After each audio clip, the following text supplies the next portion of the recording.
Yo les gars et bienvenue dans Backdoor, ta nouvelle émission de Boap Media, l'émission qui présente les salles mythiques du rap game en Belgique. Aujourd'hui on est à Bruxelles au Botanique. Suis-moi, on va aller voir le Bota comme jamais il y a eu sur écran. Let's go!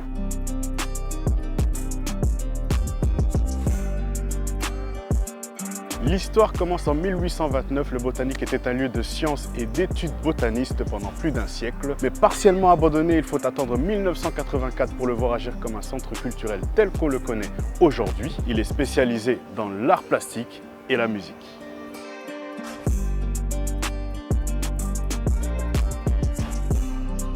Au programme du Bota, des artistes confirmés mais aussi des artistes émergents. Plus de 400 concerts au Botanique chaque année avec le festival Les Nuits du Botanique qui contribue fortement à cela. Et à l'affiche évidemment des artistes internationaux mais aussi des artistes locaux.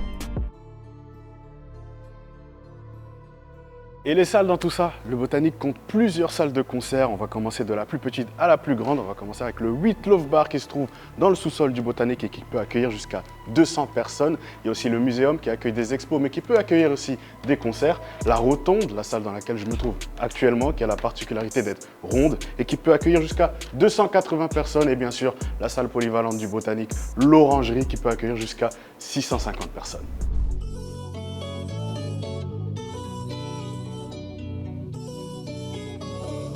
Au Botanique, évidemment, il y a le Jardin du Botanique qui peut accueillir une grande scène lors des grands festivals du centre. Il y a aussi des loges pour les artistes, une cantine pour le public, des botacards pour les plus réguliers et bien évidemment des vestiaires. Pour les concerts marquants du Botanique, il y a eu plusieurs artistes très importants dans la scène du rap tout court. Il y a eu Stromae, Hamza, Dossé, Dinos, j'en passe, mais il y a aussi eu Nina Simone, Prince, des légendes. Qui de mieux pour nous en parler que le directeur du Botanique lui-même, Frédéric Maréchal. On va à sa rencontre tout de suite. Let's go!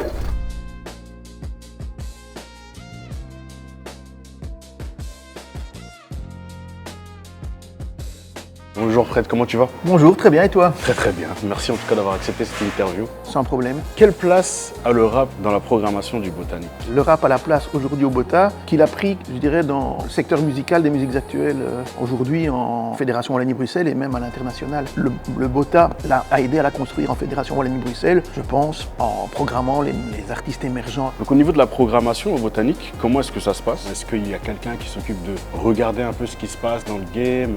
Il y a 3 programmateurs. Thomas, qui est quelqu'un qui a 30 ans, qui est très au fait des musiques jeunes actuelles, du hip-hop, de l'hyper-pop, tout. Ouais. On a Olivier, qui est quelqu'un qui est dans le milieu de la quarantaine, et moi, qui touche à la fin de la cinquantaine.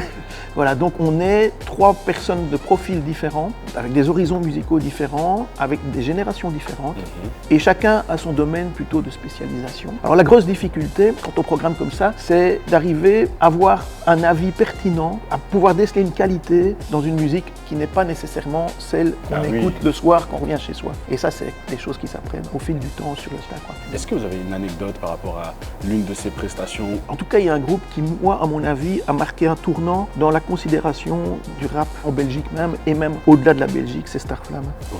Moi, je vais vous raconter une anecdote qui n'est pas liée au concert de Starflame, mais à quelque chose que Starflame m'a fait éclater dans le cerveau. Dans les années 90, j'étais prof de français, de didactique du français en école normale. Okay. Et donc, on était une école assez progressiste et on avait un étudiant qui avait fait son mémoire sur l'écriture rap en cours de français. Dans les années 90, c'était déjà pas mal. Et il avait travaillé avec les musiciens de Starflame. Et le hasard a voulu que je me retrouve dans une classe où il y avait Seg et Accro qui faisaient une animation. Et à un moment, un élève a posé une question en disant « Oui, mais vos textes, vous les travaillez, vous nous demandez de faire des trucs, mais vous travaillez pendant des jours et des heures. » Et alors, Accro a demandé quelques objets aux étudiants et il a commencé à faire la partie en freestyle en impro. Les objets.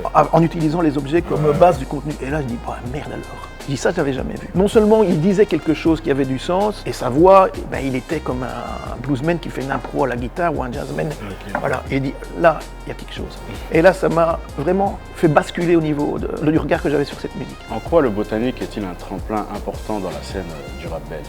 On le fait pour les artistes belges, on le fait aussi pour les artistes étrangers, mais c'est la mission essentielle du Bota. Procurer des scènes aux artistes émergents, avec une sélection qui fait l'ADN du Bota, et aussi faire découvrir des nouveaux sons. C'est pas le tout d'avoir des nouveaux artistes, mais on travaille aussi l'émergence de nouveaux courants indépendamment des artistes particuliers. Et ça, c'est l'ADN du Bota, quoi. Le Bota, c'est le seul et unique endroit où tout est programmé en interne. Ce qui nous permet d'avoir, indépendamment du style de musique, une cohérence, une patte Bota qu'on ne rencontre pas quand on est simplement loueur de salle ou bien qu'on fait des concerts soi-même et qu'on loue la salle à des autres promoteurs, quoi. Un grand merci à toi, Ouais, Fred. c'est moi qui te remercie. C'était très agréable. Et on se retrouve dans un instant. Je vais aller voir Gloomy. Il va nous raconter ce qu'il pense du Bota, tout simplement. Let's go, hein. Yo, Gloomy. Comment ça va? Écoute, ça va super. En forme? Tu vois, ça va toujours.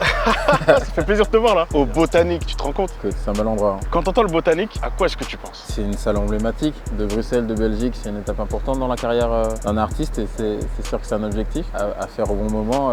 On se retrouvera dans une de ces salles-là. Donc t'as pas encore joué au Bota? J'ai pas encore joué, mais ça ne serait tardé. Mais t'as déjà fait plusieurs concerts au Bota, non? Je suis allé voir un bon petit tas de concerts au Bota. J'ai ma petite Bota carte. Ok. Là, je suis un abonné de la salle. Je suis client, ouais. Non, j'aime bien, les salles elles sont vraiment sympas, chaque salle a un peu son atmosphère, que ce soit le Wheatloaf, la Rotonde ou l'Orangerie, c'est à chaque fois une ambiance en même temps différente, en même temps tu as la chaleur du Bota, donc les concerts ici c'est toujours cool. Jouer au Botanique, à quel point est-ce que ce serait important pour ta carrière? Se produire au Bota, faire un pas vraiment important dans le monde pro, c'est des salles de 200, 300 et 600 personnes je pense. Ouais. C'est un peu un milestone, un truc sur le CV qui est important, il y a beaucoup de concerts qui sont passés par là, tu as tout le couloir avec les fleurs, les étoiles du Bota, tous les noms. Déjà en tant qu'artiste, l'expérience elle doit être folle et se produire au Bota c'est un peu dire ok je suis capable de faire ça. Premier concert que je voudrais faire ici sera la Rotonde. Ouais, faire ça c'est un truc important et c'est aussi montrer au milieu de la musique en Belgique et autour que tu es capable de faire cette salle là et ça développe des trucs derrière. Le moment où tu le fais dans ta carrière je pense que c'est super important. On attend avant de s'y frotter parce que si je le fais je vais le remplir. Ok. Et je vais le remplir. Aïe, mais je te le souhaite en tout cas. Ça arrivera. Lourd.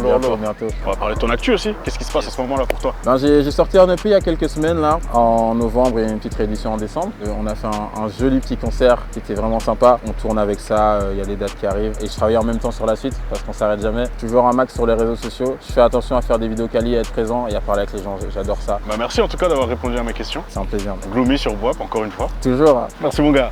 Quand tu veux. Et voilà, tu as eu ton bac d'or ici au Botanique, là où le rap présente depuis plusieurs années. Évidemment, on remercie le Bota de nous avoir ouvert ses portes. On remercie Frédéric Maréchal qui a bien voulu répondre à mes questions et à Gloomy aussi qui est passé, qui a donné ses impressions. Restez connectés, suivez Boap Media sur tous les réseaux sociaux. On se revoit pour le prochain épisode.